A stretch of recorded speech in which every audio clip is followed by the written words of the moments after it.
यो लगभग 8 फिट भन्दा लम्बाइ छ यो सर्पको।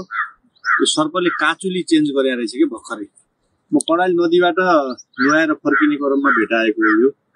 यो झन्डै 8 फिट भन्दा लामो छ। मैले हातमा समातेको लट्ठी यो झन्डै पुग्न 1.5 फिट छ भने यसको 5 लट्ठी भएको छ यो।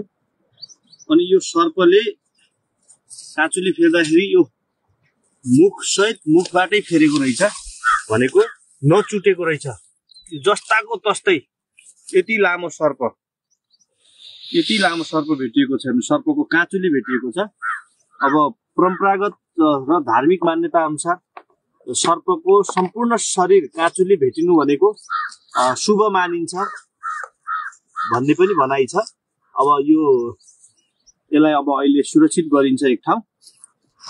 यसको बारेमा थप जानकारी बुझेर नेक्स्ट भिडियो बनाइन्छ। ल, हस्, धन्यवाद।